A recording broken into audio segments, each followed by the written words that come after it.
get a start. It is also with a great sense of humility because however great and however competent we may consider ourselves, we are small in relation to this mighty theme of building up our country and taking its millions of people forward during the next 5 years. These 5 years are only some kind of a period that we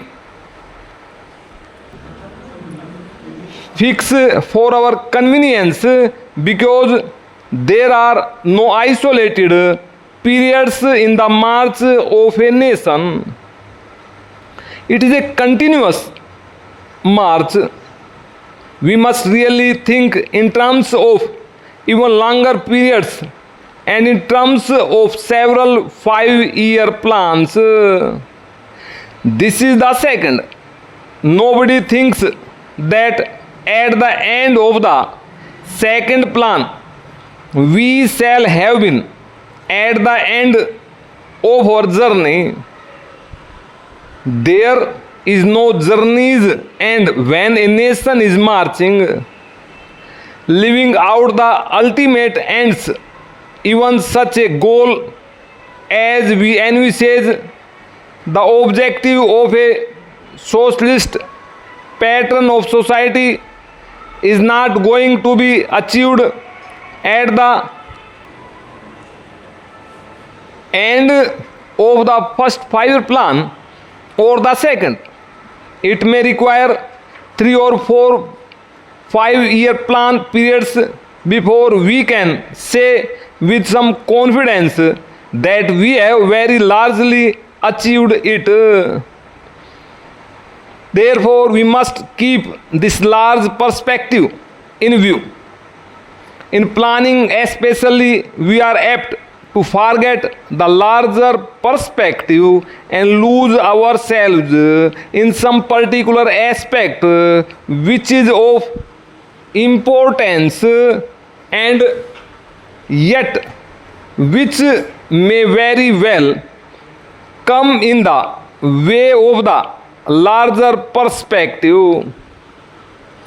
For example, take the question of regional development. We are all agreed that there should be a uniform development all over India. We are all agreed that disparities not only as between individuals in regard to income but as between the various areas in India should be removed, that there should be equality of growth and opportunity all over India. But if we start applying that principle regardless of the other objectives and perspectives, we may spoil the whole plan. We may not have very much to give to any region. Therefore, in looking at the 5-year plan, we have to think really of several 5-year plans. That is why it is becoming more and more important that we should, in addition to the period we are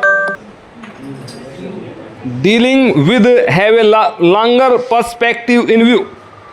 The second 5-year plan necessarily deals with what might be called material objectives. They are very important because it is on the basis of certain material achievements that we can build other achievements. The plan deals to some extent, no doubt, with culture and like matters. Nevertheless, it confines itself chiefly to material advance. That does not mean that we attach no importance to other aspects.